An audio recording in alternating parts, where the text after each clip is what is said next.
जहाँ बैठे है श्याम सजन, जहाँ बैठे है श्याम सजन, चलो रे चलो वृंदावन।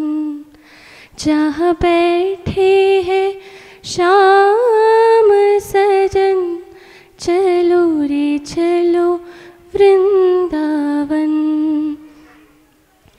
वृंदावन चलो वृंदावन रे, वृंदावन चलो वृंदावन रे। जहाँ बैठे है श्याम सजन, चलो रे चलो वृंदावन। मन को भाए कृष्ण मुरारी, संग में जिनके राधा प्यारी। मन को भाए कृष्ण मुरारी, संग में जिनके राधा प्यारी। अब तो वश में नहीं है मोरा मन, चलो रे चलो वृंदावन।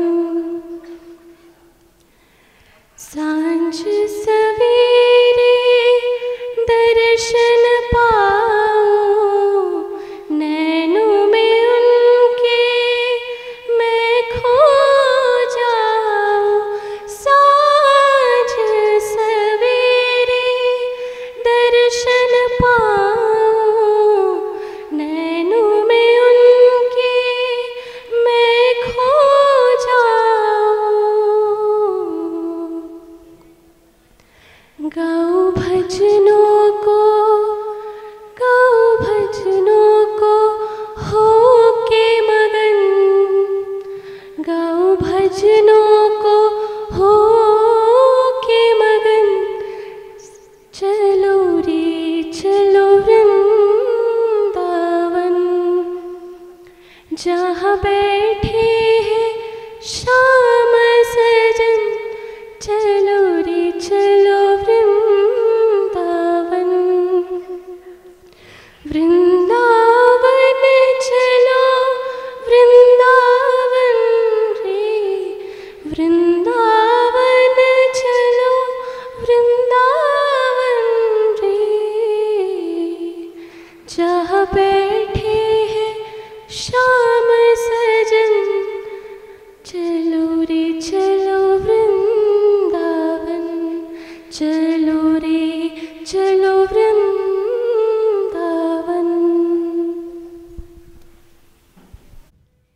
एक बार तो राधा बन कर देखो मेरी सावरिया, राधा यू रो रो कहे। एक बार तो राधा बन कर देखो मेरी सावरिया, राधा यू रो रो कहे। क्या होते हैं आंसू, क्या पीड़ा होती है, क्यों दर्द उठता है, क्यों आके रोती है। क्या होते हैं आंसू, क्या पीड़ा होती है, क्यों दर्द उठता है, क्यों आके रोती है। एक बार आंसू तो बहाकर देखो सावरिया, राधा यू रो रो कहे। एक बार तो राधा बन कर देखो मेरे सावरिया, राधा यू रो रो कहे। जब कोई सुने कान्हा मेरे मन के दुकड़े। जब ताने सुन सुन कर होंगे दिल के टुकड़े। जब कोई सुने कान्हा मेरे मन के दुकड़े। जब ताने सुन सुन कर होंगे दिल के टुकड़े। एक बार जरा तुम ताने सुनकर देखो सावरिया, राधा रो रो कहे। एक बार तो राधा बन कर देखो मेरे सावरिया, राधा रो रो कहे। क्या जानोगे मोहन तुम प्रेम की भाषा, क्या होती है आशा, क्या होती निराशा। क्या जानोगे मोहन तुम प्रेम की भाषा, क्या होती है आशा, क्या होती निराशा। एक बार जरा तुम प्रेम करके देखो सावरिया, राधा रो रो कहे। एक बार तो राधा बन कर देखो मेरे सावरिया, राधा रो रो कहे। पनघट पे मधुबन में वो इंतजार करना, कहीं शाम तेरे खातिर वो घुट घुट के मरना। पनघट पे मधुबन में वो इंतजार करना, कहीं शाम तेरे खातिर वो घुट घुट के मरना।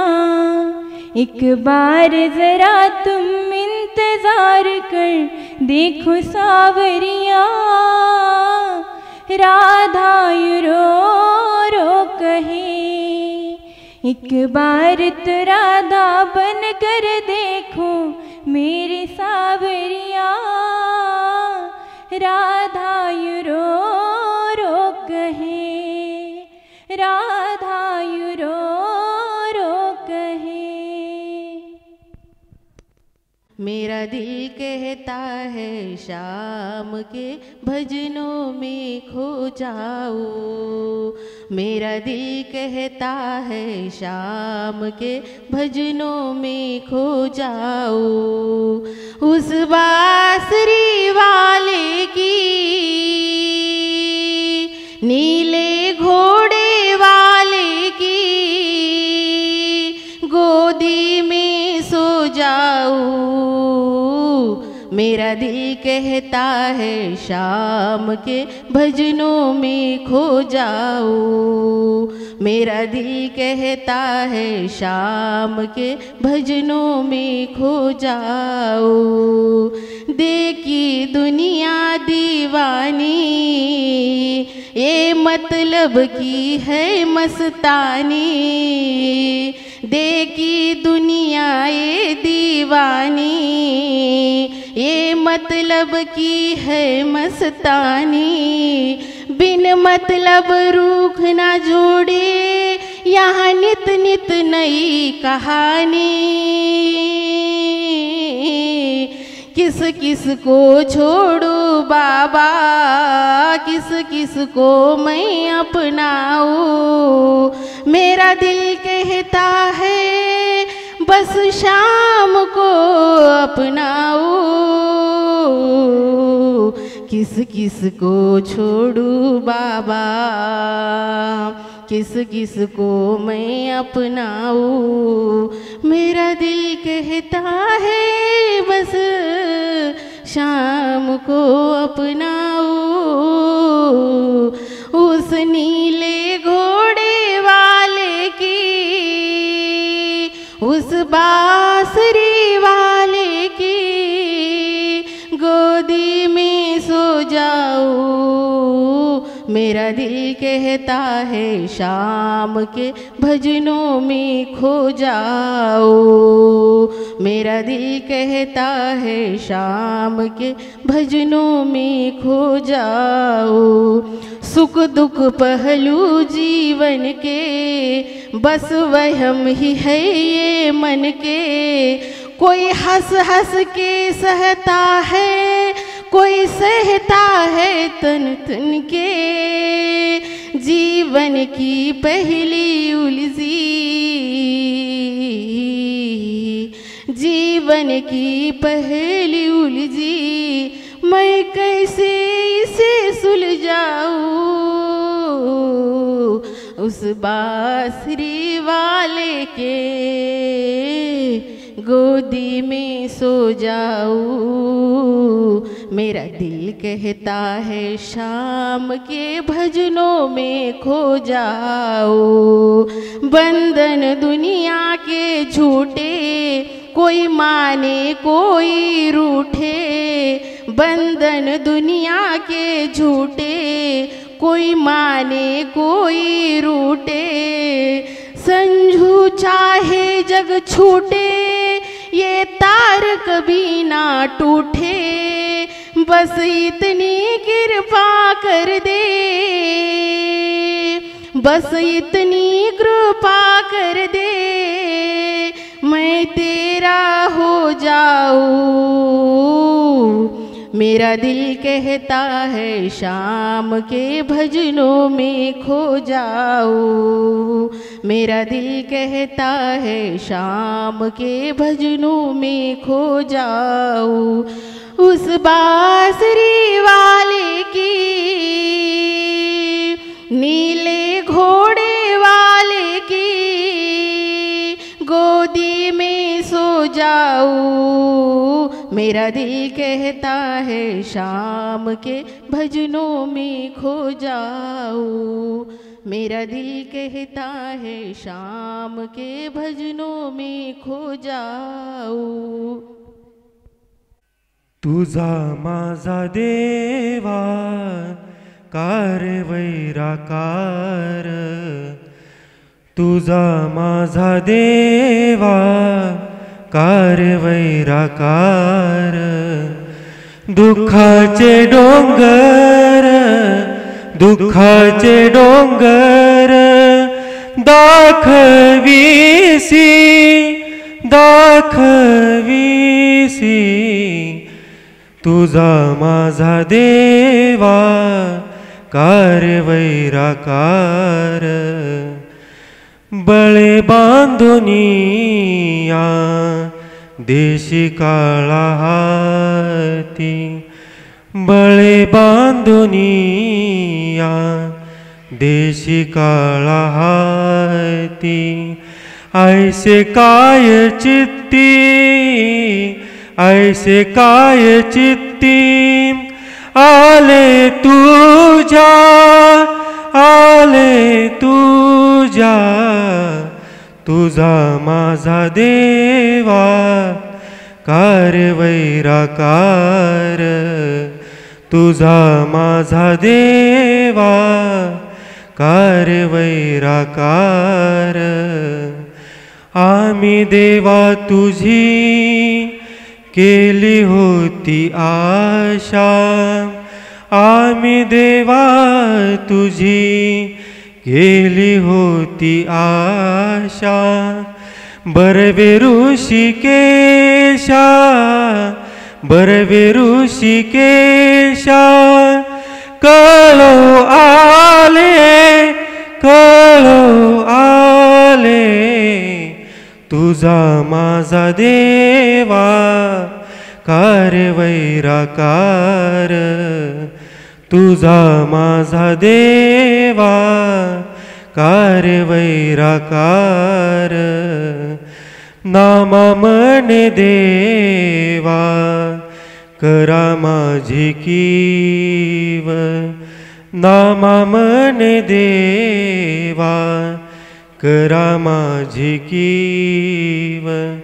नाही तरी जीव, नाही तरी जीव घ्यावा माझा, घ्यावा माझा, तुझा माझा देवा कार्य वैराकार, तुझा माझा देवा कार्य वैराकार।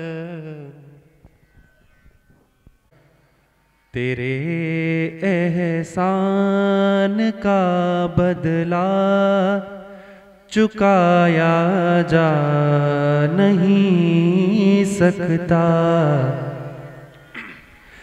प्यार ऐसा दिया तूने भुलाया जा नहीं सकता, तेरे एहसान का बदला चुकाया जा नहीं सकता। अगर मुझको न तुम मिलते बड़ा मुश्किल गुजारा था, जो पहुँचा हूँ बुलंदी पर मैं एक टूटा सितारा था, तुझे दुनिया की दौलत से तुलाया जा नहीं सकता, प्यार ऐसा दिया तूने भुलाया जा नहीं सकता, तेरे एहसान का बदला। मेरी हर श्वास पर बाबा फकत अधिकार है तेरा, मिला जो भी मिला तुमसे, मैं क्या था और क्या मेरा, तुझे शब्दों के तरकश में सजाया जा नहीं सकता, प्यार ऐसा दिया तूने भुलाया जा नहीं सकता, तेरे एहसान का बदला।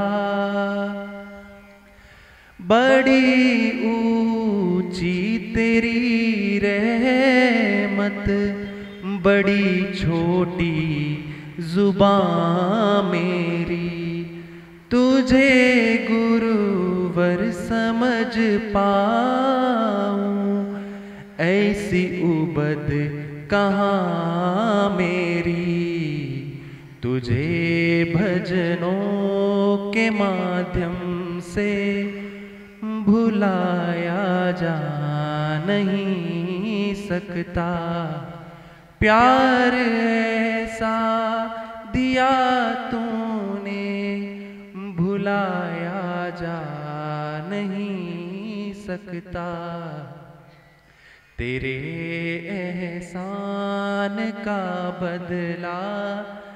हमें रास्तों की ज़रूरत नहीं है, हमें तेरे पैरों के निशान मिल गए हैं, हमें रास्तों की ज़रूरत नहीं है, हमें तेरे पैरों के निशान मिल गए हैं।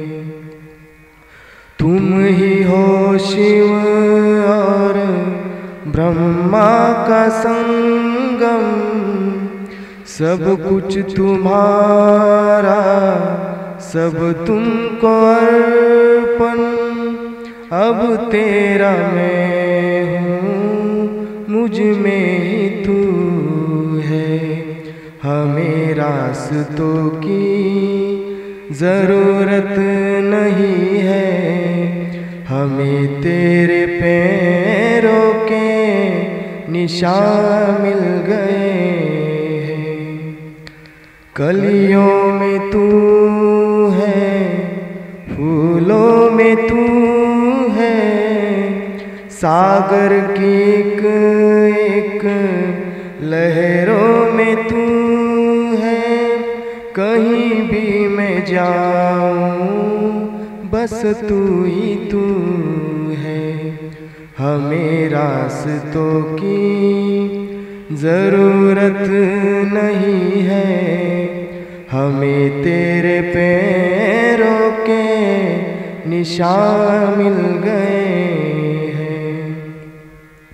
जन जन की सेवा यही मेरी पूजा, तुम ही हो कोई न दूजा। तुमसे रोशन कन कन में तू है, हमें रास्तों की ज़रूरत नहीं है, हमें तेरे पैरों के निशान मिल गए हैं। हमें रास्तों की ज़रूरत नहीं है, हमें तेरे पैरों के निशान मिल गए हैं।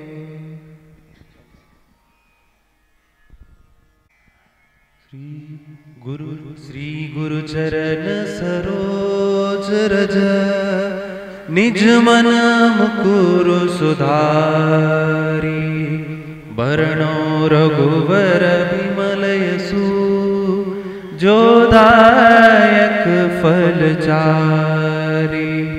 बुद्धिहीन तनु जानिके, सुमिरो पवन कुमार। बल बुद्धि विद्या देहु मोहि, हरहु कलेश विकार। जय हनुमान ज्ञान गुण सागर, जय कपीस त्रिहु लोक उजागर। रामदूत अतुलित बल धामा, अंजनी पुत्र पवन सुत नामा। महावीर विक्रम बजरंगी, कुमति निवार सुमति के संगी। कंचन बरन विराज सुबेसा, कानन कुंडल कुंचित केसा। हाथ वज्र और ध्वजा विराजे, कांधे मूंज जनेऊ साजे। शंकर सुवन केसरी नंदन, तेज प्रताप महाजगवंदन। विद्यावान गुणी अति चातुर, राम काज करिबे को आतुर। प्रभु चरित्र सुनिबे को रसिया, राम लखन सीता मन बसिया। सूक्ष्म रूप धरि सियहि दिखावा, विकट रूप धरि लंक जरावा।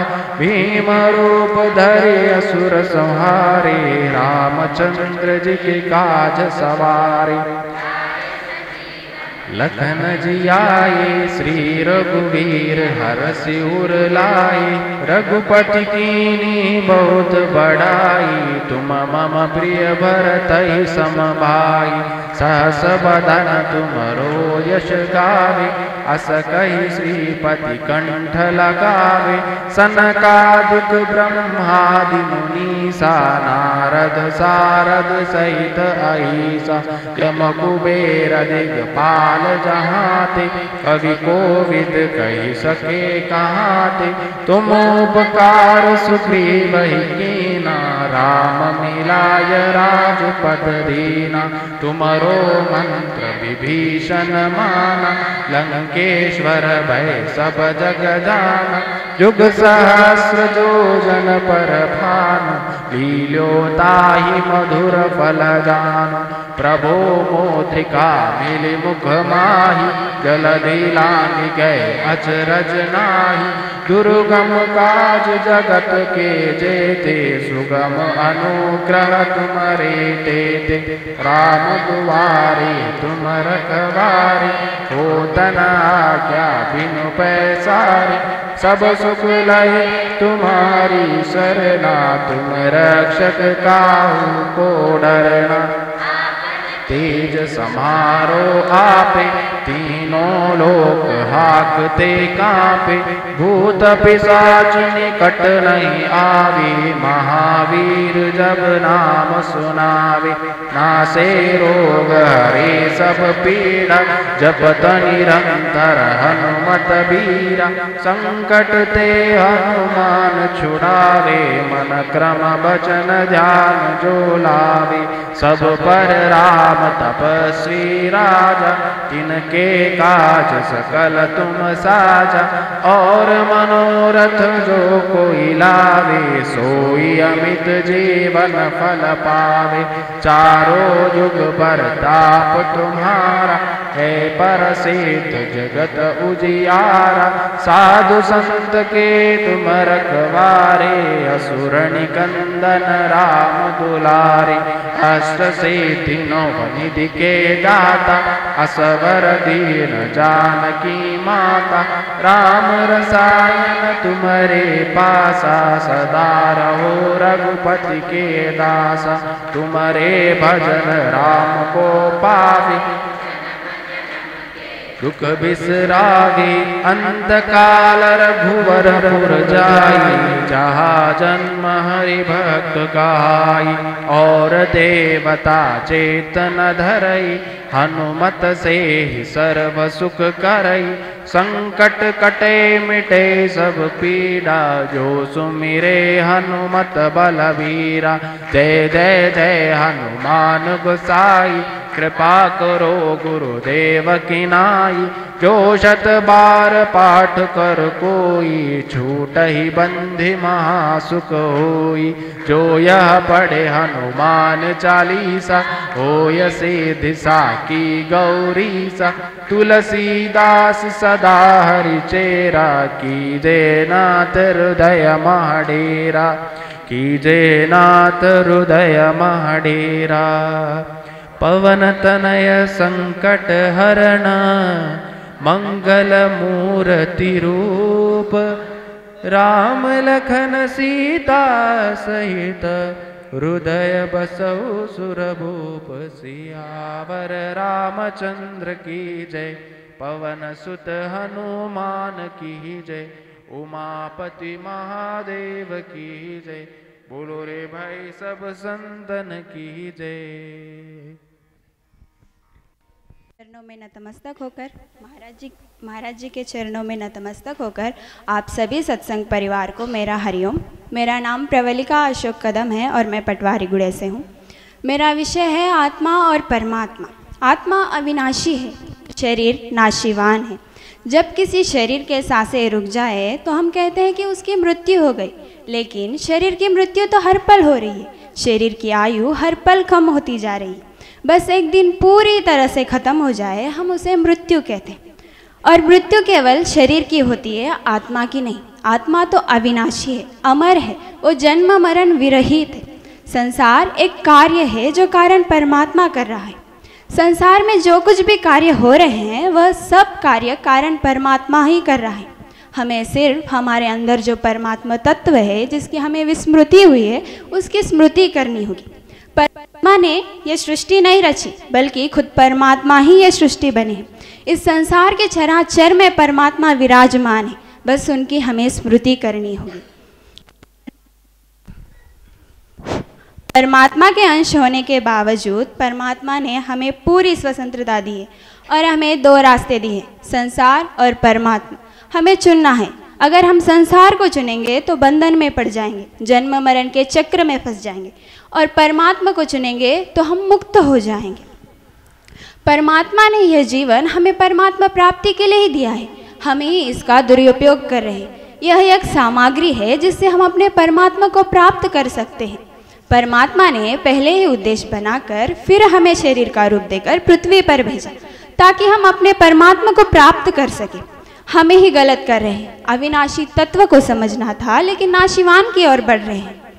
परमात्मा हमें पहले से ही प्राप्त है लेकिन हमने इस संसार को भी अपना माना है, इसलिए वो अप्राप्त लगते हैं। संसार और शरीर की सत्ता विकारी सत्ता है जिसकी उत्पत्ति तो होती है लेकिन उसका नाश भी तय है।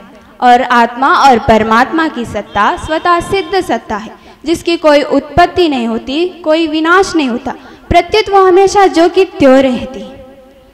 संसार नित्य निवृत्त है इसलिए उसका त्याग होता है और परमात्मा नित्य प्राप्त है इसलिए उसकी खोज होती है। परमात्मा से हमारा संबंध पहले से ही विद्यमान है, बस उसकी हमें स्मृति करनी होगी। जैसे हम इस शरीर को अपना मान रहे हैं लेकिन कब तक? 50 या 100 साल तक।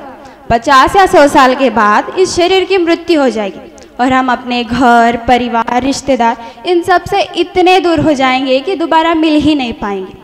शरीर कल था, आज है, आगे रहेगा इसका कोई भरोसा नहीं, लेकिन आत्मा कल थी, आज है और आगे भी रहेगी, ये निश्चित है। जब हमें 50 या 100 साल का संबंध इतना दृढ़ लगता है तो सोचिए परमात्मा और आत्मा का तो संबंध न जाने कब से वो कितना दृढ़ होगा। हमें केवल परमात्मा का आश्रय लेना चाहिए जिसका कोई आदि नहीं बल्कि वो सबका आदि। हमें उस आदि पुरुष का ही आश्रय लेना चाहिए। परमात्मा के सिवाय अन्य कोई आश्रय टिकने वाला नहीं है। वास्तव में आश्रय है ही नहीं, वास्तव में तो कोई आश्रय है ही नहीं। लेकिन हम जिस भूल, वो आश्रय नहीं प्रत्युत आश्रय लेने वाला का ही विनाश है। जैसे किसी समुद्र में डूबते इंसान को मगरमच्छ का आश्रय मिल जाना। जिसके साथ संबंध है उसके साथ माना नहीं और जिसके साथ माना है वास्तव में उसके साथ है ही नहीं। आत्मा के स्वरूप को समझना आत्मज्ञान कहलाता है।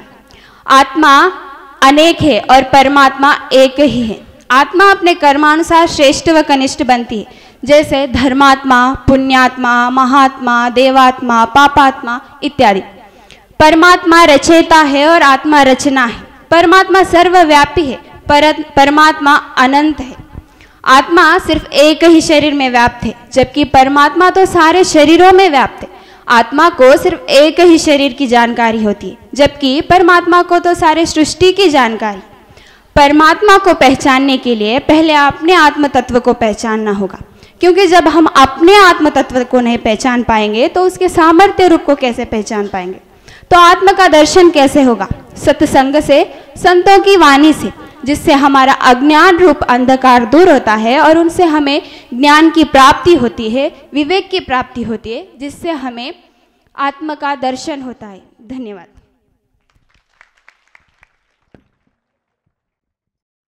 वरं पुंडरीकाय दातं मुनीन्द्रे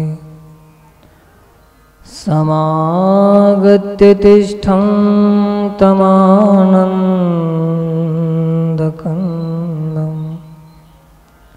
परब्रह्मलिङ्गं भजे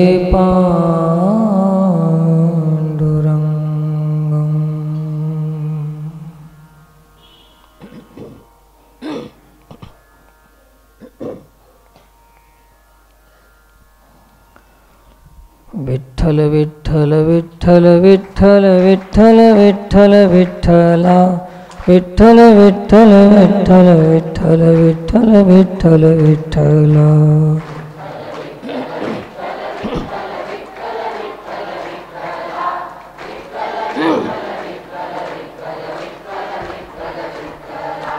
विठ्ठल विठ्ठल विठ्ठल विठ्ठल विठ्ठल विठ्ठल विठ्ठला विठ्ठल विठ्ठल विठ्ठल विठ्ठल विठ्ठल विठ्ठल विठ्ठला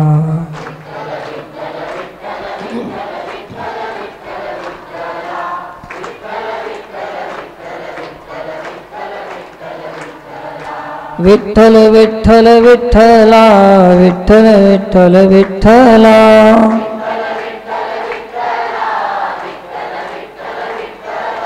विठ्ठल विठ्ठल विठ्ठला विठ्ठल विठ्ठल विठ्ठला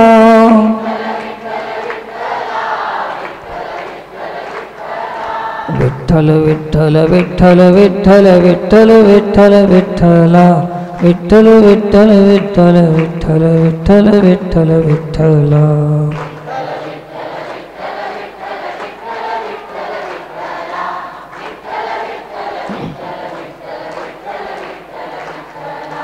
विठ्ठल विठ्ठल विठ्ठला विठ्ठल विठ्ठल विठ्ठल विठ्ठल विठ्ठल विठ्ठल विठ्ठला विठ्ठल विठ्ठल विठ्ठल विठ्ठल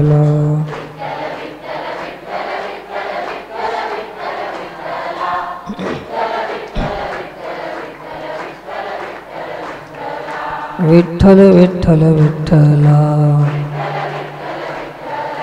विठ्ठल विठ्ठल विठ्ठला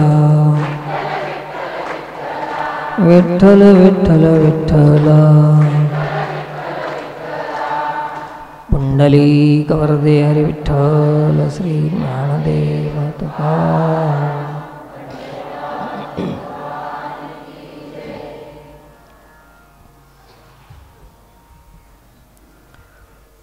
श्री गुरुचं स्मरण वंदन करून उपस्थित समस्त भाविकांना प्रणाम आहे.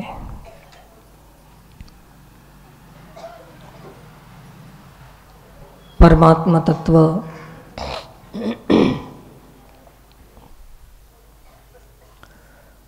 आपल्या जीवनातला जे काही शेवटचा टप्पा आहे, ब्रह्मांडातील पसारा सारा एकीकडे आहे आणि या साऱ्या पसाऱ्याचा आधार निर्माता, रचयिता, नियंता,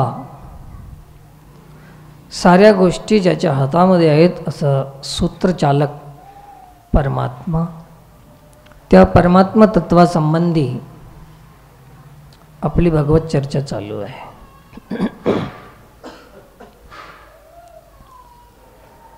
ज्याच्यामध्ये भेद नाही, वाद नाही, विवाद नाही, उपाधी नाही, असे ते परमात्मा तत्व, असा तो परमात्मा तत्व आहे. ज्याच्या आधारानं सारी सृष्टी चालते, ज्याचं नावच आहे विश्वाधारम गगनसदृशम मेघवर्णम शुभांगम, अशी सर्वांची आधार असलेली वस्तू परमात्म तत्व आहे. त्या परमात्म तत्वाला आपण आपल्या चर्चेमध्ये विषय तर तो बनत नाही परमात्मा, परंतु आश्रय घेण्यासाठी मात्र दुसरा उपाय नाही.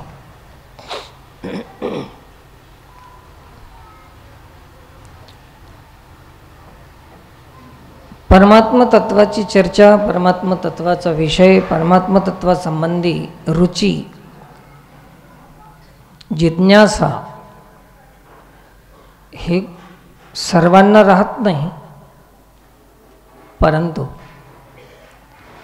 काही राजहंस पक्षी आहेत की जे मोत्याचा चारा खातात. पाण्यामध्ये असलेले जे मोती आहेत,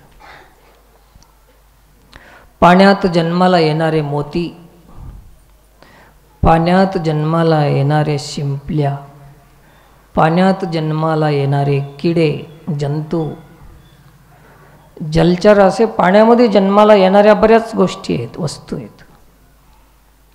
परंतु राजहंस केवळ मोत्याचा चारा खाणारे आहेत. आणि आता आपणाला आपल्याजवळ मोती तर नाहीत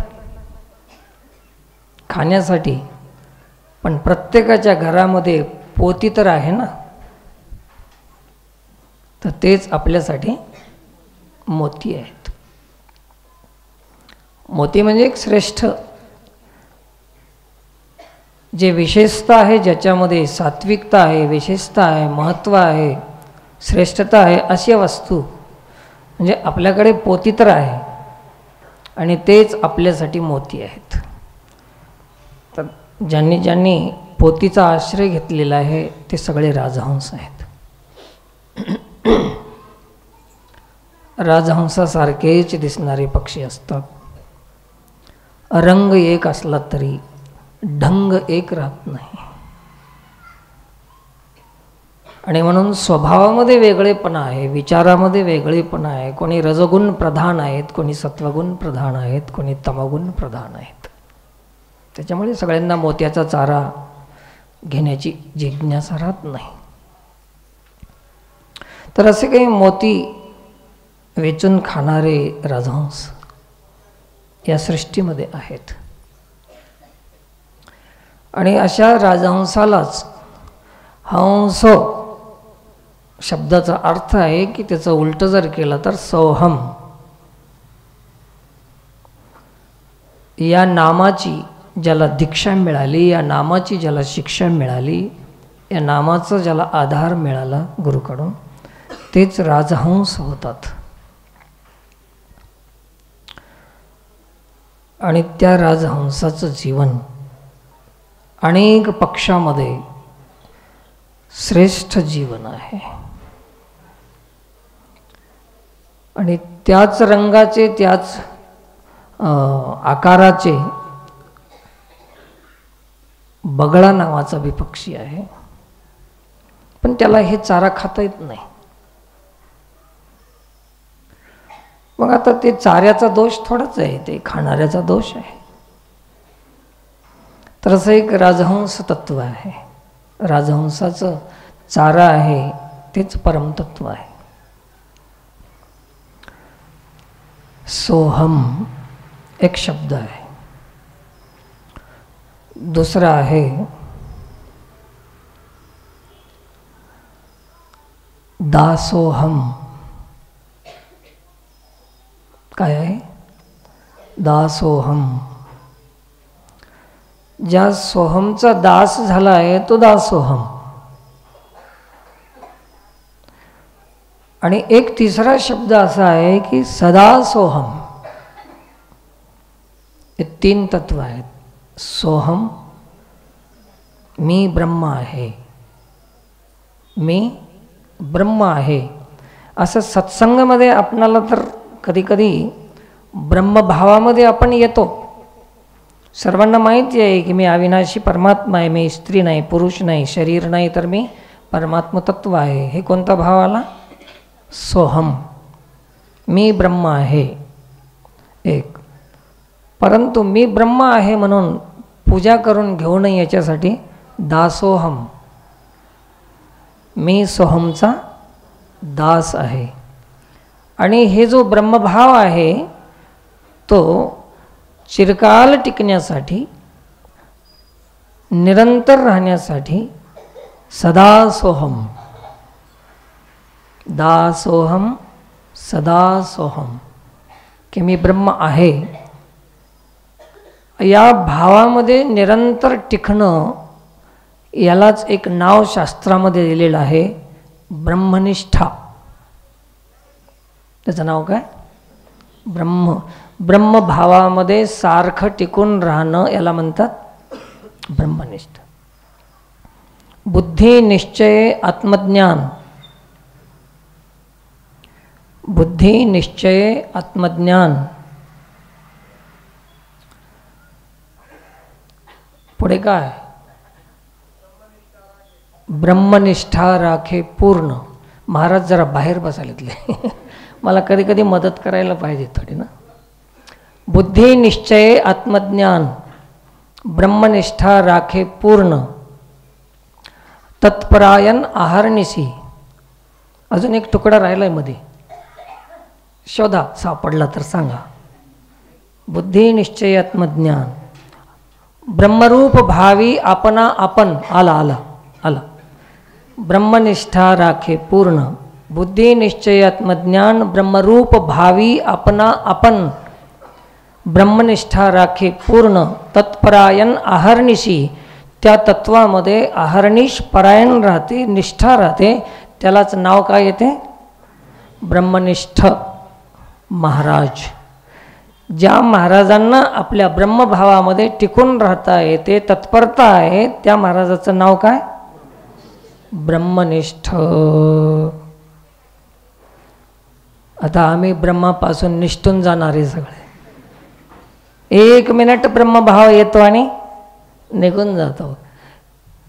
कधी कोणाचा दक्षिणा कमी पडला की ब्रह्मनिष्ठा संपून जाते, कधी कोणी अपमान केला की ब्रह्मनिष्ठा संपून जाते, कधी कोणी निंदा केली की ब्रह्मनिष्ठा संपून जाते. सदा सोहम, सदा सोहम, मी ब्रह्म आहे. या भावामध्ये टिकून राहणं म्हणजे ब्रह्म. आणि हे भाव कुठं पैदा होते? हे भाव केवळ संताच्या संगतीमुळेच दर्शनानं पैदा होते. याला प्रमाण सांगतो तुम्हाला. जयाचे नाव तीर्थराव, दर्शने प्रशस्तीसी ठाव. जयाचे नि संगे ब्रह्मभाव भ्रांतासी पै.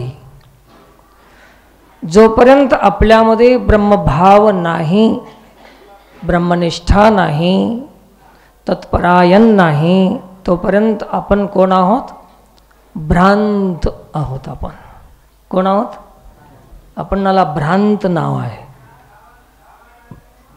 जोपर्यंत भ्रांती आहे तोपर्यंत विश्रांती मिळत नाही.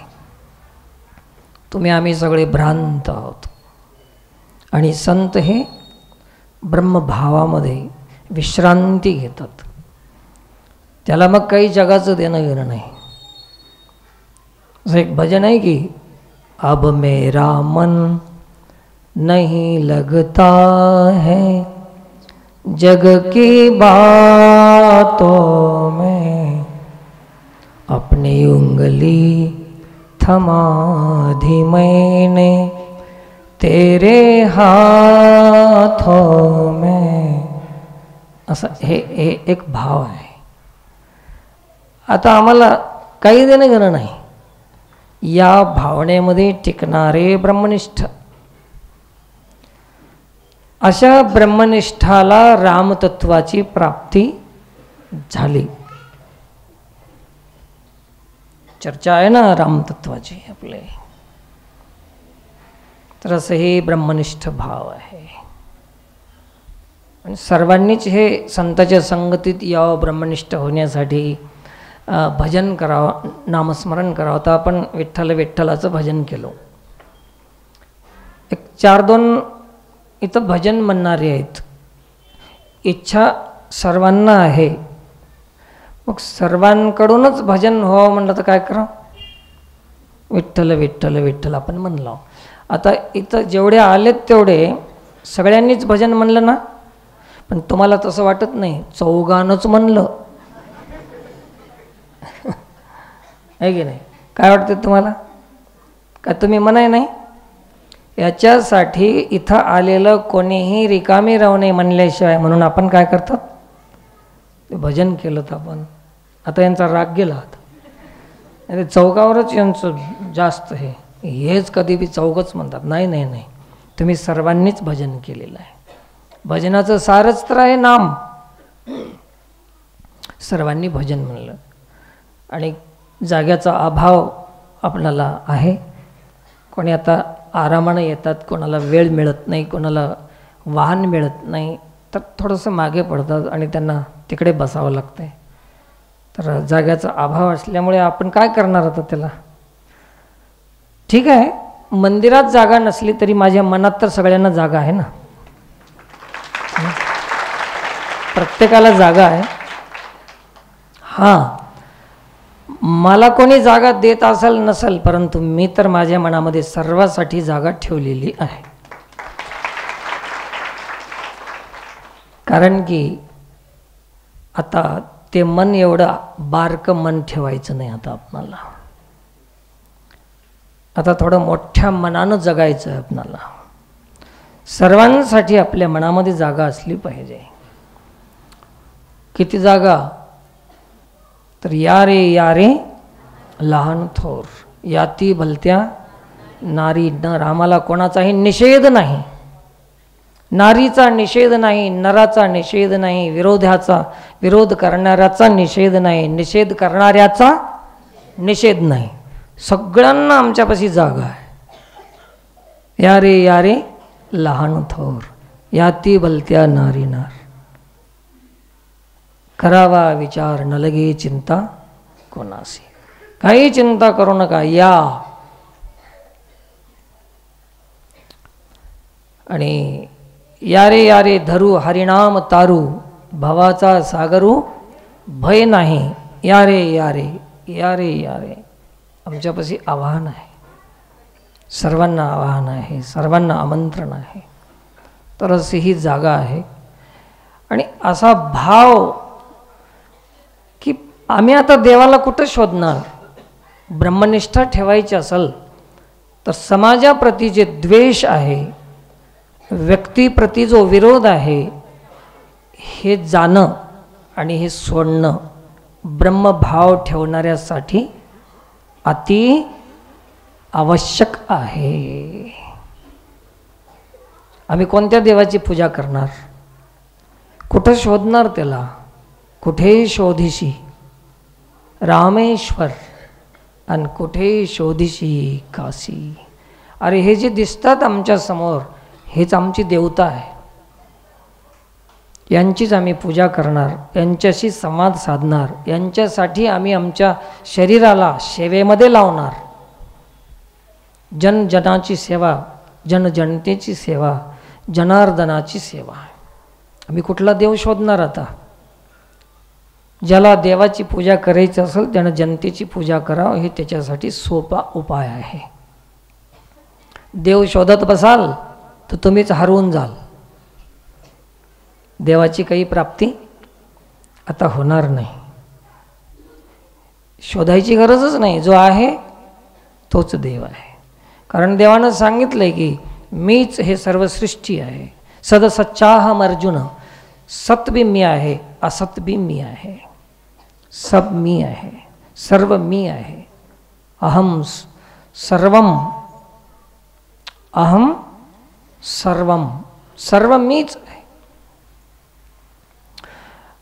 पुन्हा देवाने सांगितलंय की मी एकोहम बहुश्यामी, मी एकटाच होतो परंतु अनेक रूपानं मी नटलेला आहे. मग हे माझ्या भक्ता, तू कोणाचा विरोध करशील?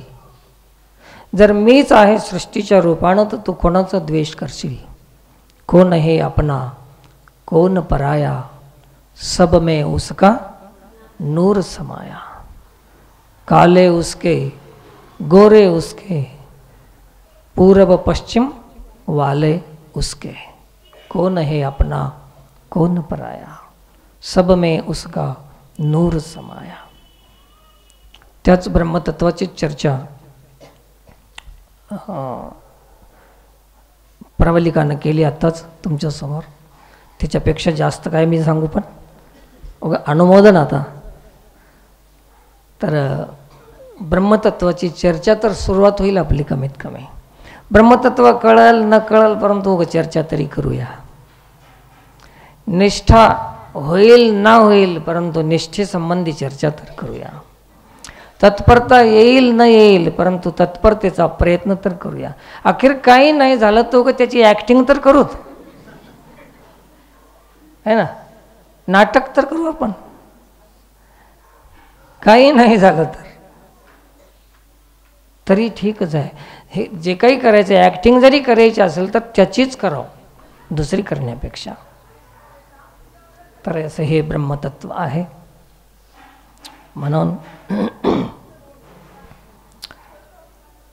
पौष मासातील हा रविवार प्रकाश तत्वाची उपासना साधना आपण करीत आहोत. ज्ञान हे प्रकाश आहे. याच्यासाठी आपण एक कथेमध्ये आपण आपला प्रकाश कुठून मिळतो याच्यावर चर्चा करणार आहोत. श्रीगुरु आपल्या जीवनामध्ये प्रकाश देतात, म्हणजेच ज्ञान देतात. ज्ञान प्रकाश, ज्याच्यामुळे परमात्म तत्व प्रकाशित होते, असा ज्ञान प्रकाश कुठून मिळतो? श्रीगुरूपासून मिळतो. आणि श्रीगुरूकडे ज्ञान प्रकाश आहे, तेज आहे. दैवी संपत्तीमध्ये तेज नावाची एक संपत्ती आहे. प्रकाश, तेज म्हणजे जे 26 गुणसंपदा आहे दैवी संपदा, त्याच्यापैकी एक आहे तेज नावाचं. तर ते तुम्हाला हनुमान चालीसामध्ये एक चौपाई सापडेल. आपण तेज संहारो नाही, सवारो आपे हाकते कापे. तेज शब्दाचा अर्थ आहे की ज्याच्या बोलण्यामुळे, ज्याच्या शब्दामुळे समाजामध्ये परिवर्तन होते, ज्याच्या शब्दामुळे प्रभाव होते, ज्याच्या शब्दाचा परिणाम होते जीवावर, त्या शब्दाला, त्या महात्म्याचं तेज त्या शब्दातून ते काम करते. त्याला तेज म्हणजे उजेड नाही, तेज म्हणजे चमक नाही. नाही तर तुम्ही म्हणसाल की गालावर अशी चमक आली पाहिजे, चमचम चमचम गाल महाराजांचे चमकाव, असं आहे ना, सफरचंदासारखे गाला दिसाव, असं नाही. ते तेज नाही. कृपया शास्त्रामध्ये सांगितलेलं तेज काय आहे? तर ज्याच्या शब्दामुळे लोकावर परिणाम होते, लोक प्रभावित होतात, परिणाम होतो, बदलाव येतो, अशा गोष्टीला काय म्हणतात? ध्यान राहील तुम्हाला. काही काही माणसं म्हणतात आम्हाला ते गोरं गोरं बघतात, महाराज लोकांना काम राहत नाही, काही नाही. काय तेज आहे महाराजावर, काय तेज आहे. एकानं म्हणलं लय तपाचं तेज आहे हो, दुसऱ्यानं म्हणलं तपाचं नाही तुपाचं तेज आहे. ते तेज नव माईबाप. तेज शब्दाचा अर्थ ज्याच्या बोलण्यातून काम होते, प्रभाव होते, त्याचं नाव तेज आहे. तर हनुमानजीमध्ये काय होता? तेज. आपण तेज समारो आपे, तीनो लोक हाकते कापे. हे तेज होतं. त्यांच्या शब्दामध्ये एवढी शक्ती होती की तीनही लोकांमध्ये थरथर कापत होते, एवढा शब्दप्रभाव होता. त्यांच्या चरित्राचा, त्यांच्या सामर्थ्याचा प्रभाव हे तेज आहे. तर हे तेज साधूकडे, संताकडे राहते. आपल्याकडे नसलं तरी साधूकडे ते तेज असते. म्हणून आपण ते तेज आपल्या जीवनामध्ये मिळविण्यासाठी आपण गुरुला शरण जावं लागते. गुरुला. कारण की आपल्या अंतःकरणामध्ये ज्ञानाचा प्रकाश नसेल, तेज नसेल, तर आपल्या जीवनामध्ये खऱ्या खोट्याचा निर्णय घेणं शक्य नाही. थोडं 1-2 मिनिट ध्यान द्या, मग तुम्हाला कथा सांगतो रामायणाची. थोडं हे ऐकत जा थोडं, म्हणजे कथा तुम्हाला सोपी जाईल. आपल्या अंतःकरणामध्ये अंधार आहे की प्रकाश आहे याची ओळख काय? पाप पुण्य, बरं वाईट, चूक अचूक बिनचूक ह्या गोष्टीचा निर्णय घेऊ शकत नाही आपण. त्यावेळेस समजायचं की आपल्या अंतःकरणामध्ये काय आहे? अंधार. आणि स्पष्ट समजते हे वाईट आहे, हे चांगलं आहे, हे बरं आहे, हे ठीक आहे, ठीक नाही असं लक्षात येते आणि आपण तसा निर्णय घेऊ शकतो. हे काय आहे? तुमच्या घरामध्ये किंवा प्रवासामध्ये हे रस्ता, हे गाव, हे रस्ता आहे, हे रोड आहे, पुढे दगड आहे, पुढे खड्डा आहे, हे केव्हा समजते? प्रकाश असल्यावरच की अंधारात? तसं आपल्या जीवनामध्ये आपण कसं वागायचं आहे, काय वागालो, आता ह्याच्यातून माघार घ्यायची आहे, हे स्वभाव बदलायचा आहे, हे करायचं नाही, असं कळायला लागते. तेव्हा काय म्हणायचं त्याला? प्रकाश आला आपल्या जीवनामध्ये. मग आता असं आलंय का? आपल्या जीवनात प्रकाश आहे का? नसल. ज्या ज्या वेळेस अंधार राहते त्या त्यावेळेस आपल्याकडून आपलं मन विकृत होत जाते, वाईट काम करायला भाग पाडते. समजलं असेल सर्वांना. याच्यावरून असं वाटते की आपल्यामध्ये अंधारच आहेच. अंधारातले माणसं आम्ही, अंधारातले नाही, अंधारातले. तिकडं महाराष्ट्रात आहे की काही म्हाताऱ्या म्हणतात, माय महाराज अंधारातला आलाय. तिला आंध्र म्हणाय ना, की अंधारातला महाराज आलाय, माय अंधारातला. हो बरोबरच आहे मावशी, आजी, तू जे म्हणतेस तेच ठीक आहे. खरंच अंधारातलाच आहे. उजेडातला महाराज आम्हाला भेटला नाही. आम्हाला आमची योग्यता कोणी समजून दिली नाही. तर हे प्रकाश आहे. प्रत्येकाच्या जीवनामध्ये प्रकाशाची गरज आहे. ते गाणं वेगळे, अंधारात होते पुण्य. हां हां हां पाप, उजेडात होते पुण्य, अंधारात पाप, ज्याचे त्याचे हाती आहे कर्तव्याचे माप. भजन सगळ्याला येते. पण प्रकाशासाठी गुरुला शरण जावं लागेल. म्हणून काही भजन आहेत, चिंतन आहे, प्रकाश प्राप्तीसाठी सत्संग आहे. आणि प्रकाश प्राप्तीसाठीच रविवारचं सूर्याची उपासना आहे.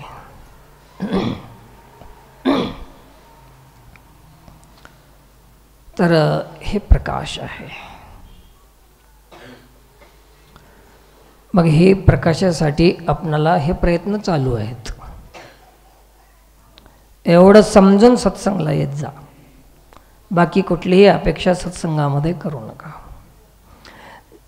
एक सांगू तुम्हाला की देवानं जे दिलेलं आहे ते आपल्या अपेक्षेपेक्षा कितीतरी अधिक दिलेलं आहे. तरी पण दुःख का होते? त्याचं कारण एकच आहे की जेवढं देवानं दिले, बुद्धी दिले, मन दिले, विचार दिले, विवेक दिले, मनुष्य जन्म दिलेला, खायला प्यायला व्यवस्था, माणसं, संगती, हे जे काही दिलेलं आहे अपेक्षेपेक्षा अधिक दिलेलं आहे. तरी पण दुःख होते. याचं एकमेव कारण आहे की दिलेलं जे आहे, जे आपणाला मिळालेलं आहे, त्या एकाही वस्तूचा अजून आम्ही उपयोग घेतलेला नाही. दुःखाचं कारण आपल्याकडं नाही म्हणून का उपयोग नाही म्हणून? सांगा. एखादा दरिद्री माणूस त्याच्या घरामध्ये, झोपडीमध्ये, जमिनीमध्ये धनाचा हंडा पुरलेला आहे, त्याच्यावर बसून ते दरिद्री भिक्षा मागून आणते, शिळे तुकडे खाते. तर त्याला त्याच्या घरामध्ये धनाचा हंडा नाही म्हणून खाते का माहीत नाही म्हणून खाते? तसं तुम्ही आम्ही जे दुःख भोगालो ते आम्ही आमच्याकडं नाही म्हणून का उपयोग करत नाही म्हणून? एक बार निश्चय करा की आमच्या दुःखाचं कारण काय आहे. उपयोग करत नाही आम्ही. कधी बुद्धीचा उपयोग केला नाही. गैरवापर तर दररोजच करतो आम्ही. कधी आमच्याकडे असलेल्या शक्तीचा आम्ही उपयोग घेतला नाही, दुरुपयोग भरपूर केलेला आहे. असं प्रत्येकाकडं असलेल्या देवानं दिलेल्या सामग्रीचा काय करायचं आता शिल्लक आहे? उपयोग. तर हे आपल्यामध्ये अंधार निघून जाईल उपयोग करीत राहा. तर उपयोग करण्यासाठी काय असावं जीवनात? प्रकाश. तेव्हा आम्हाला आमचा उपयोग लक्षात येईल. गुरुदेव सहारा बन जाओ, भगवान सहारा बन जाओ। घट भीतर घोर अंधेरा है, काय आहे आपल्यामध्ये? अंधार आहे। घट भीतर घोर अंधेरा है, गुरुदेव उजाला बन जाओ, गुरुदेव सहारा बन जाओ, भगवान सहारा बन जाओ। भवसागर नैया डूब रही, भवसागर नैया डूब रही, गुरुदेव किनारा बन जाओ, गुरुदेव सहारा बन जाओ।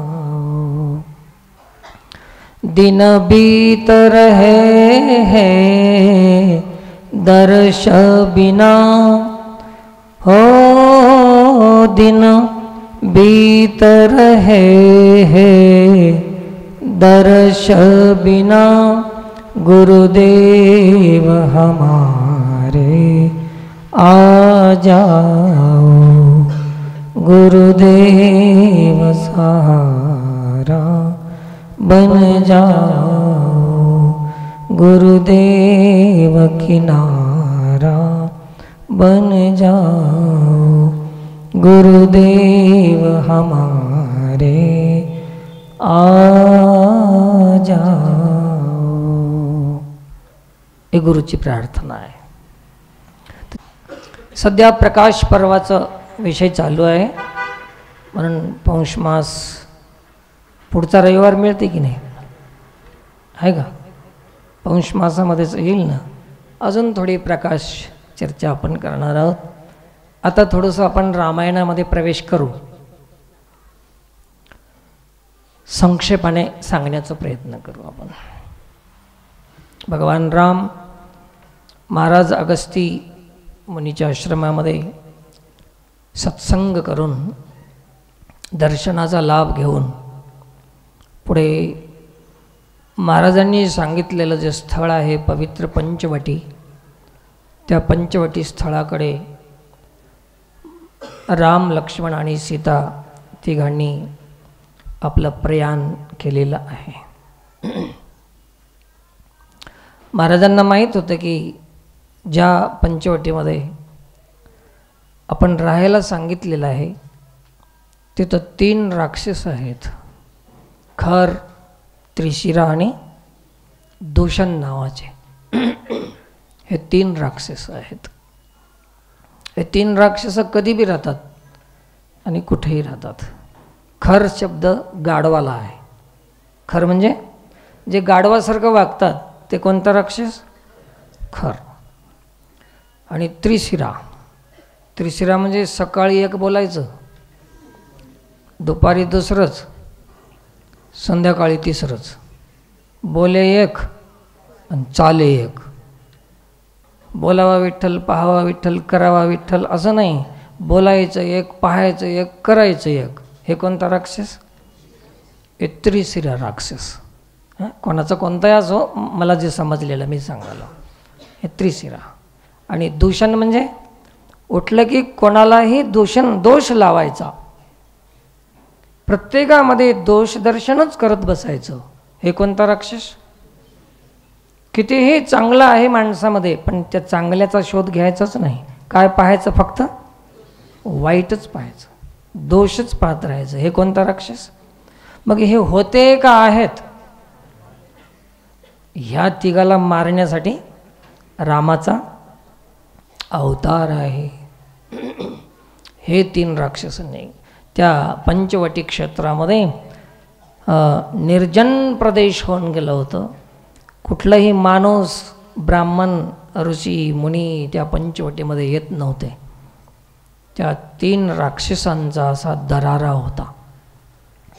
तर राम जर तिथं राहतील तर या तिघाचा काटा काढण्यात येईल या दृष्टिकोनातून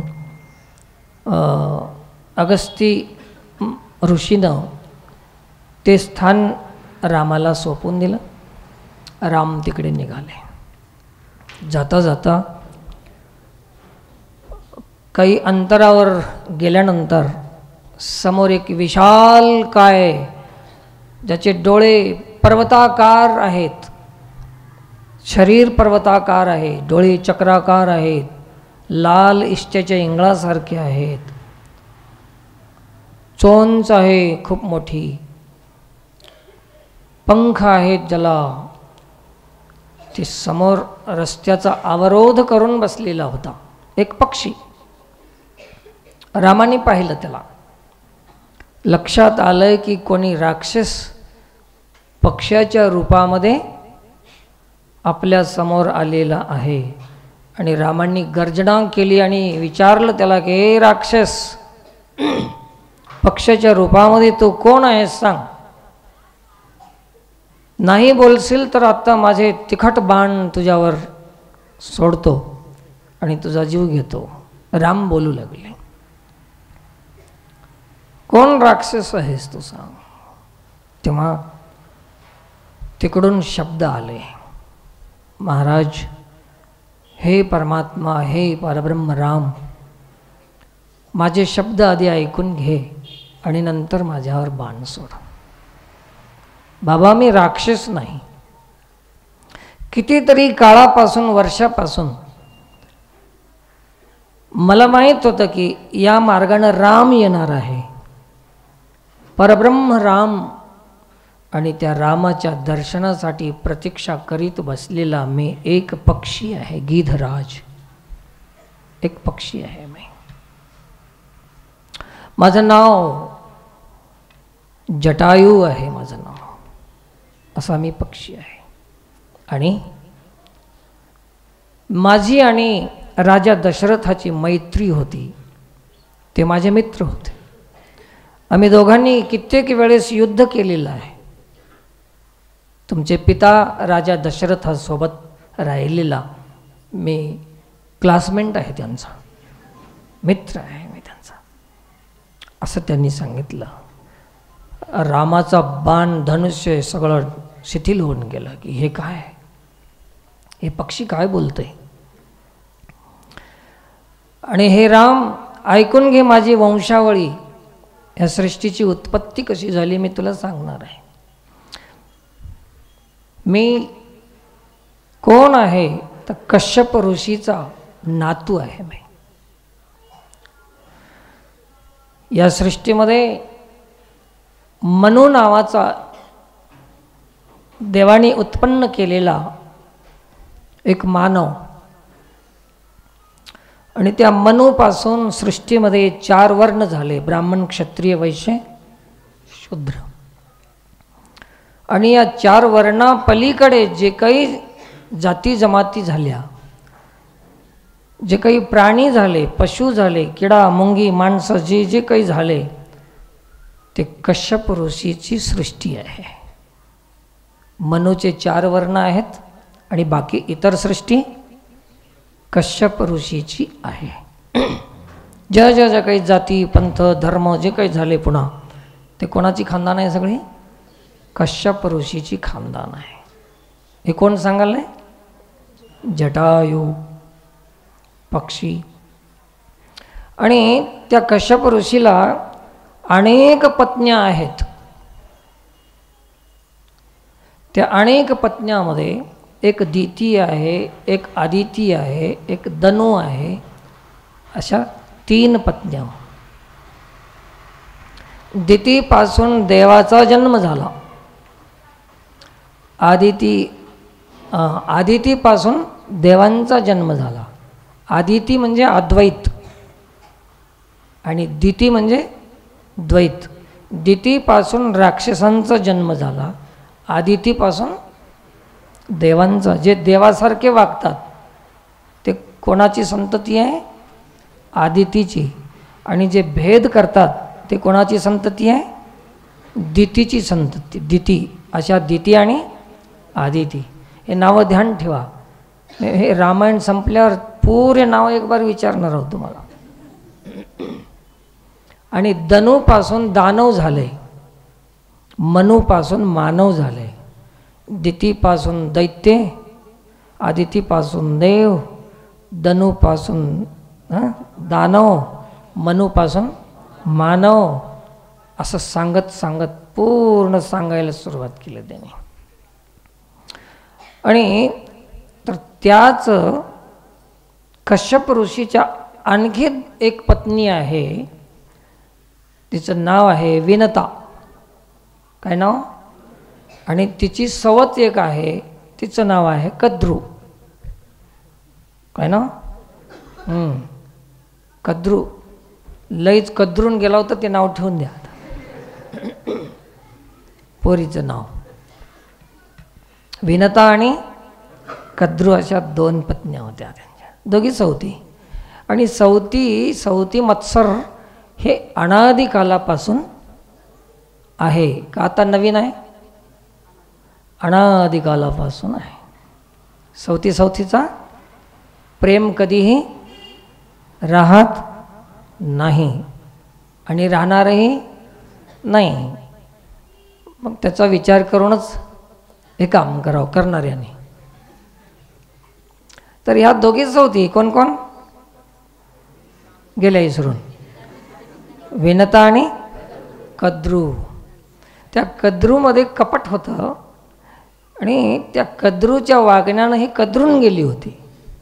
कोण? विनता. नेहमी मत्सर करायची.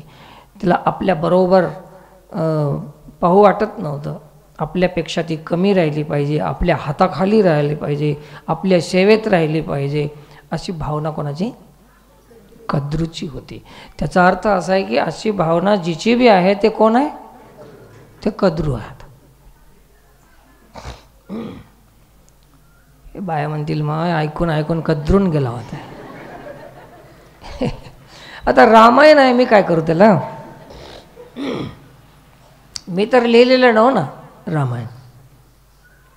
त्या कद्रूनं बसल्या काय केलं की हिला कसा डाव आणि कोणता डाव टाकावं आणि कसं फसवावं म्हणून एक शर्त लावली तिनं. उगच बसल्या काय काम आहे? बसल्या तिळगुळाचं निमित्त करून गेली बाहेर आणि लावली शर्त. कुठं चालीस? हळदी कुंकाला. जायचं राहते दुसऱ्याच कामाला. कद्रूची सांगायला गोष्ट तुमची नाही. गेली ने म्हणली, होय ग, सूर्याच्या रथाचे घोडे कोण्या रंगाचे आहेत? घ्या आता. सूर्यरथ काढता ना तुम्ही, पुषायतवाराचं सांगाल होतं मला. आता आज ते कथा आली अचानक, तेच विषय आलेला आहे. सूर्याच्या रथाचे घोडे कोण्या रंगाचे आहेत? मग हे जटायू सांगालाय कथा. जटायूनं सांगितलं की म्हणले विनतेचे जो 2 पुत्र आहेत, एक गरुड आणि एक आरुण. किती? आरुण जे आहे ती सूर्याच्या रथावर सारथी आहे. गरुडाचा भाऊ कोण? आरुण. हे 2 भाऊ. मग म्हणले ते आरुण विनतेचा मुलगा आहे आणि तो कुठं आहे? सूर्याच्या रथावर ड्रायव्हर आहे, सारथी. तिनं म्हणली माझं पोरगच ड्रायव्हर आहे, ते घोडे हाकणारा. आपणाला सांगायला काय? मग त्या अरुणाला विचारले की अरुण काय करत होता? रोज सूर्योदय होण्याच्या आधी आईचं दर्शन करायला येत होता. आईचं दर्शन करून आशीर्वाद घेऊन सूर्याच्या रथावर जायचा. अरुणाला कधी सुट्टी नव्हती. मग ते कुठलाही सण येवो वार येवो, अरुणाला कधी सुट्टी मिळाली नाही. फक्त आईचं दर्शन घेण्यापुरती सुट्टी आहे. ते दर्शनाला आल्यावर आईने विचारले की म्हणले रथाचे घोड्याचा रंग काय? त्यांनी सांगितलं पांढरे आहेत, श्वेतवर्ण आहे, पांढरा आहे. अरुणाने सांगितलं, मग येणं शर्तमध्ये सांगितलं की रथाच्या घोड्याचा रंग पांढरा आहे, विनता सांगून दिली. मग येणं म्हणली आणि काळा रंग आहे म्हणले, सावळा रंग आहे घोड्याचा. हिनं म्हणली पांढरा आहे. हिनं म्हणली काळा असला तर? हिनं म्हणली पांढरा असला तर? तिनं म्हणली जर त्या घोड्याचा रंग पांढरा असेल तर 10,000 वर्ष तुझ्या घरी मी पाणी भरते, कद्रू म्हणली. आणि हिनं म्हणली जर ते काळा असल, पांढरा नसल तर 10,000 वर्ष मी तुझ्या घरी पाणी वाहते. दोघांची शर्त लागली. शर्त लागल्यानंतर विचारलं, मग हिलाही पता लागला की ते रंग पांढरा आहे. मग हे गरुडाची आई आणि अरुणाची आई होती. आणि कद्रू कोणाची आई म्हणलं तर सर्पांची आई आहे. कोणाची आई आहे? सर्प. सर्प सरप त्याची आई. त्या पोरायला बोलून घेतली सर्पायला. आणि त्यावेळेस त्या सर्पाला पंख होते आणि पाय होते, गोमसारखे पाय होते त्या काळामध्ये. बोलून घेतले, म्हणले बेटा आता मी एका अडचणीत आले. म्हणले कोणती अडचण? म्हणले मी असं विनतेसोबत शर्त केलेली आहे आणि शर्तमध्ये मी हरून गेले आणि 10,000 वर्ष मला आता पाणी भरावं लागते. तुमची आई आता दासी होणार, मग याच्यातून मला कसं सोडवाल? त्या सर्पाईनं सांगितले की माय हे तुझ्या कपटाचं फळ आहे आणि तू भोग आता. तर तिनं म्हणली बेटा तुम्ही माझे पोरा असून मला मदत करत नाही का, तर मी तुम्हाला श्राप देते, तुम्ही सगळे जळून भस्म व्हाल. मग ते शरण आले सर्प सगळे. म्हणले माय श्राप देऊ नको, सांग काय करायचं. तर म्हणले तुम्ही जा त्या घोड्याला दंश करा आणि ते विष त्या घोड्यामध्ये चढल्यामुळे रंग बदलून जाईल आणि माझ्या मनासारखा रंग होईल आणि जीत कोणाची होईल? माझी होईल. हे सगळं कपट. मग ते सर्प गेले, जाऊन तिथं त्या घोड्याला चावले. चावल्यानंतर सूर्याला कळालं. सूर्याने श्राप दिला की तुमचे पंख आणि पाय गळून जातील आणि तुम्ही भस्म व्हाल, असा श्राप दिला. श्राप दिल्यानंतर ते तेवढं काम करून परत आले आणि अरुणाला पुन्हा विचारलं की कोणता रंग आहे? म्हणले होता पांढरा, पण असं कपटानं सर्प आले होते, त्याने चावले, रंग बदलला, असं त्यानं सांगितलं. मग हिनं म्हणली तिच्या पोरायनं त्याला मदत केली सर्पाईनं, मग तू माझा पोरग आहेस, मला कसं सोडी तू ह्याच्यातून? आता बघा शर्त घ्यायची आणि बेजारी पोरायची. असं करू नका माता भगिनीनं.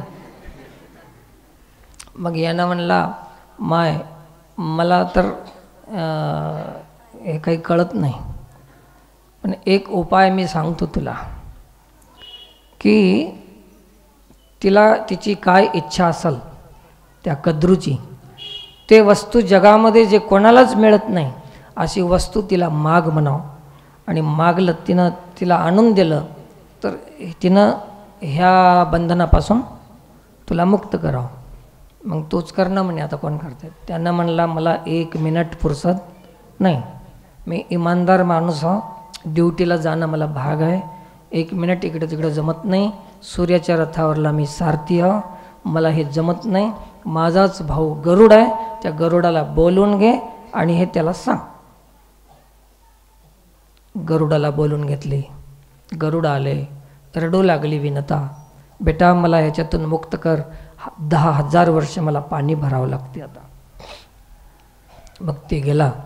त्यानं सांगितलं आई जाय त्या कद्रूला विचार की त्या बदल्यामध्ये, त्या मुक्तीच्या बदल्यामध्ये तिला काय पाहिजे.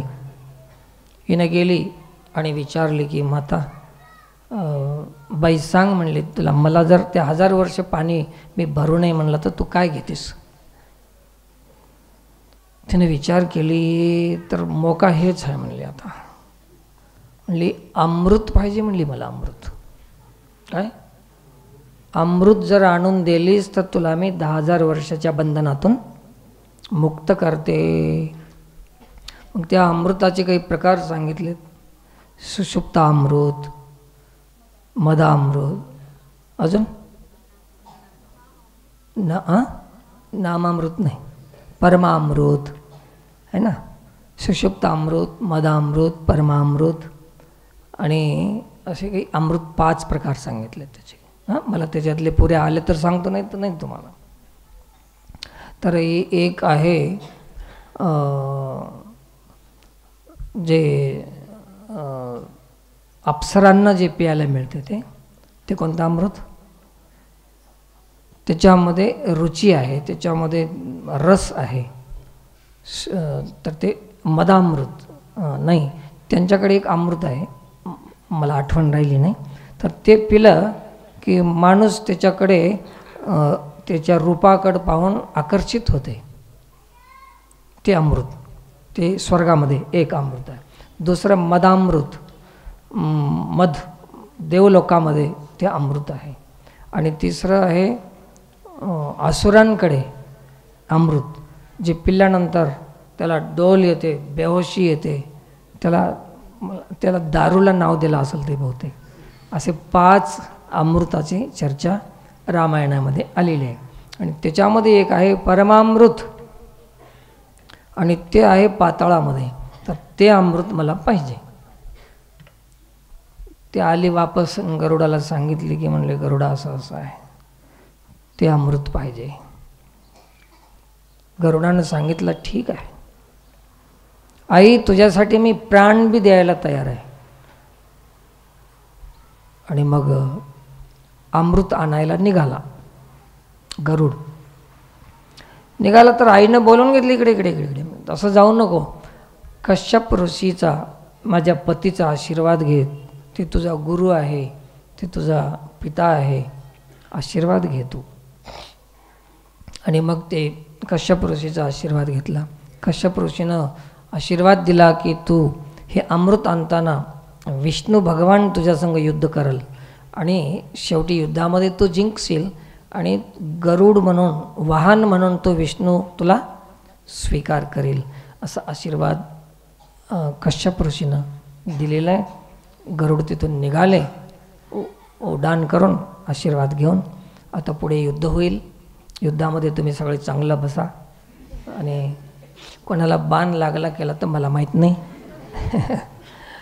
तर हे अमृत आणण्यासाठी गरुडाला पाठवून दिलं.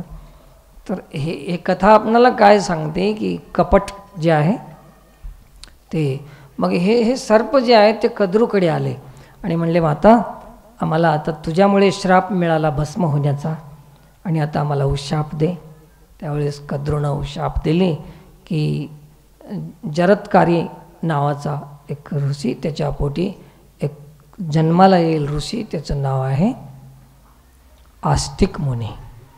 आणि त्या आस्तिक मुनी जन्माला येईल आणि ते आस्तिक मुनी तुमचं रक्षण करेल. तर ते महाभारतामध्ये तुम्ही ऐकता ना, राजा परीक्षितीने केलेला यज्ञ होता. कोणता यज्ञ? सर्पयज्ञ. माझ्या परीक्षितीला ते चावला आणि त्याचा मुलगा कोण? परीक्षितीचा जन्मेजय. ऐकाय नाही तुम्ही कधी?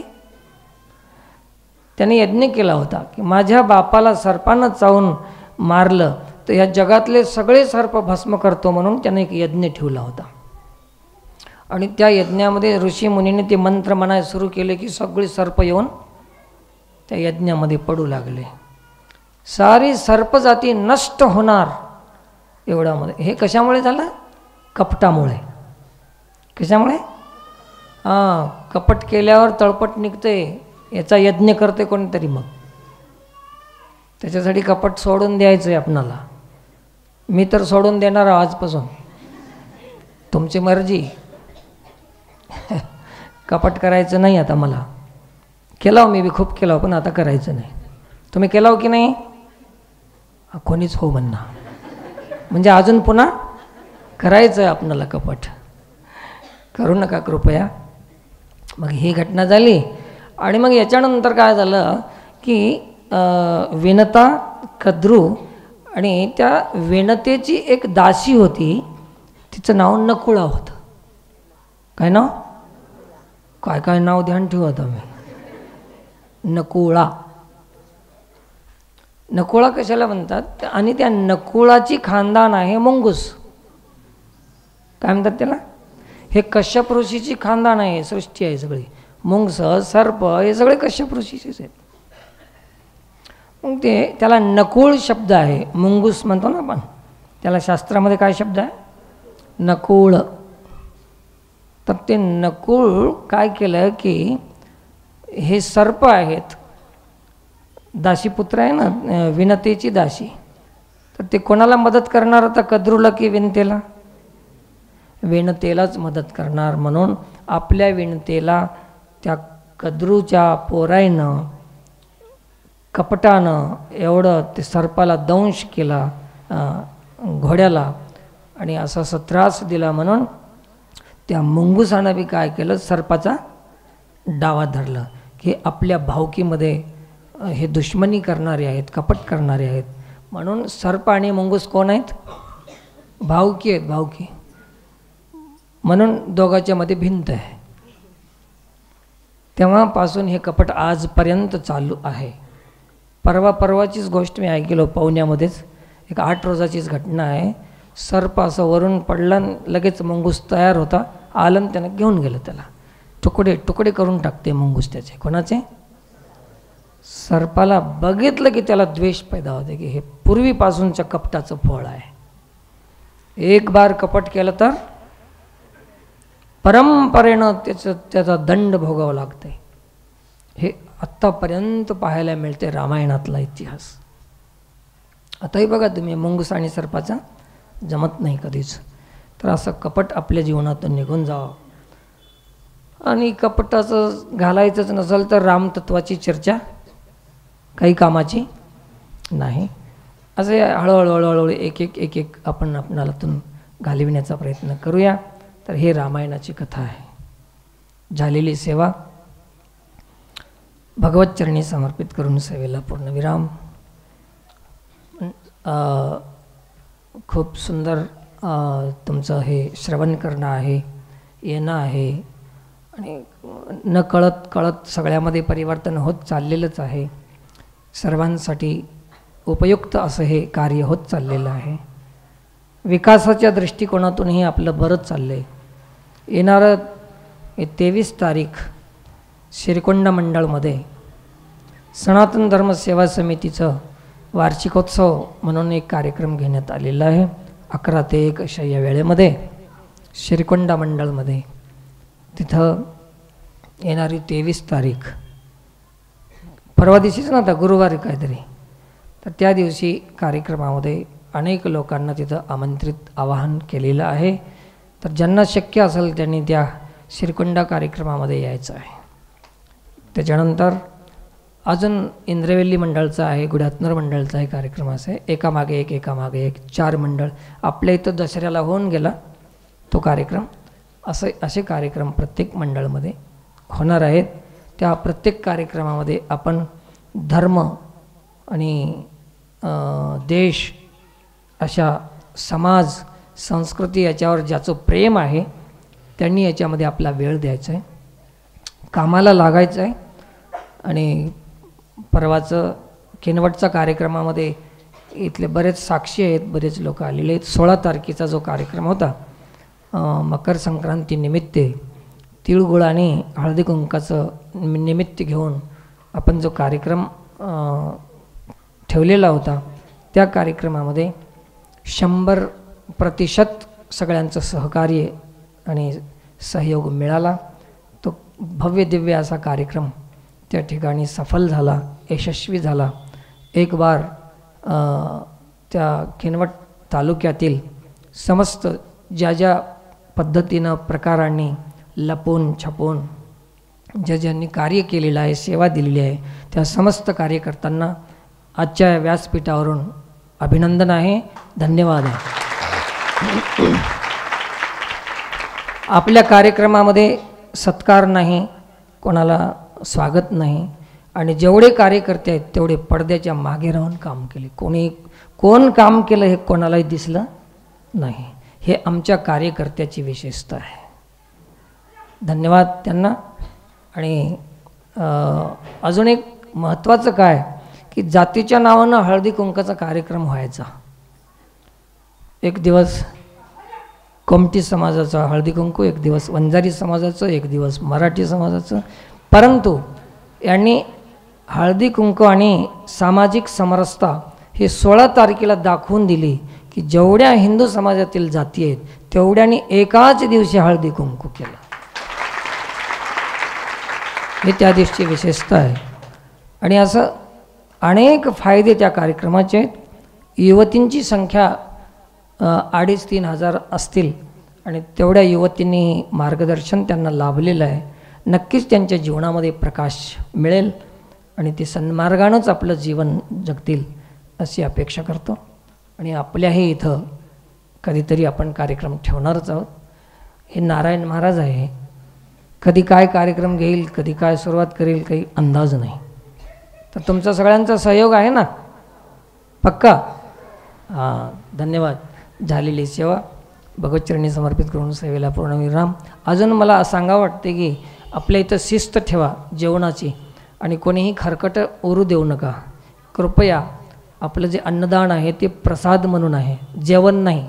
जेवण तुमच्या घरी मिळते, आपण इथं जे खातो ना हे प्रसाद म्हणून खायचं आहे. तर उष्ट कोणीही ठेवायचं नाही, एकमेकाला धक्का देऊ नका.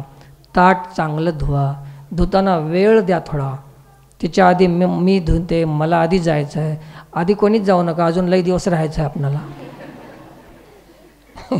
आधी जायची गडबड कशाला करता, अजून खूप भजन करायचं आहे. शिस्तीमध्ये काम करण्याचा प्रयत्न करतील बार बार. आणि एक सांगतो, इथं जे आपणाला सेवाधारी आहेत ना, जसं आमची सुमित्रा मॅडम आहे, आमचे ज्ञानोबा कदम आहेत, हे 2 माणसं आहेत. नेहमी तुम्हाला पुढे सारखा मागे सारखा त्या बाजूला जा म्हणतात. तर मलाही माहीत आहे सारखा म्हणणाऱ्याचा राग लई येते, पण कृपया त्यांना मदत करा, त्यांना सहयोग करा. ते आपल्यासाठी ते काम करायलेत. असं जर नाही केलं तर सांगा, हे शिस्त कोण लावल का? तर त्यांच्यावर रागात कोणीच यायचं नाही. त्यांना जरा समजून घ्यायचं आहे.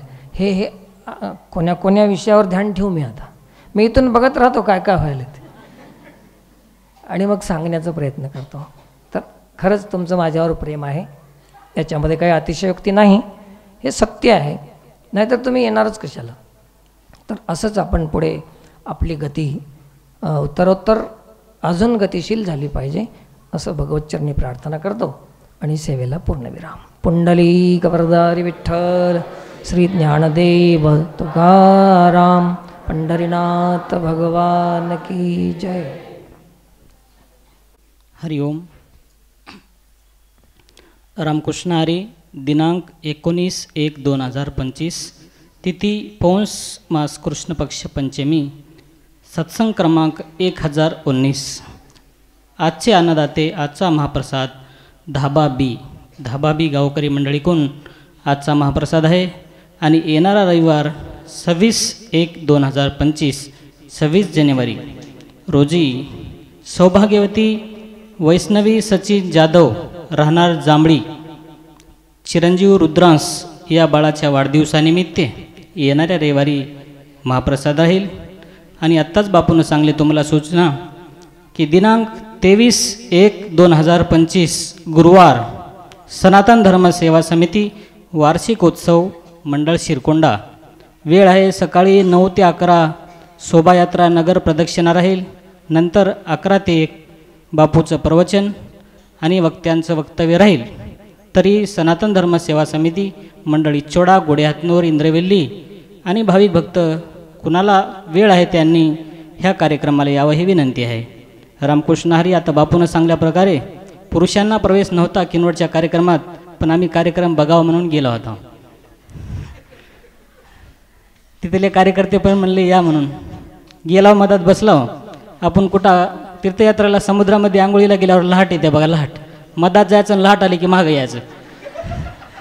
तसं गेलाव बसलाव, एका जागी बसलं की तिथून उठलेली लाट आली, मागं बसलाव. तिथून उठले महागन, तिथून बाहेर गेटच्या बाहेरच निघलो. असं झालं. लाटीवर लाट. असं बाया भरपूर, महिला, आपल्या युवती महिला भरपूर आल्या तिथं. त्यांची जेवढी अपेक्षा होती त्याच्यापेक्षा जास्त छान असा कार्यक्रम झाला. धन्यवाद किनवटकर. रामकृष्ण हरी. विठ्ठल रुक्मिणी मंदिर सत्संग सेवा परिवार निधी कुल 72,500 रुपये आपल्यापाशी हे जमा झाले आणि बँकमध्ये टाकून दिले बापू. रामकृष्ण हरी. 192 आतापासून आपल्यापाशी सदस्य झालेले आहेत. आजचा सुविचार आपले आचार्य शिवाजीदादाने एक सुविचार आजचा लिहून दिला आहे स्वच्छतासाठी. सुविचार स्वच्छता पर. मन में रखो एक ही सपना, मन में रखो एक ही सपना, स्वच्छ बनाना है भारत देश अपना, स्वच्छ बनाना है भारत देश अपना. रामकृष्ण हरी.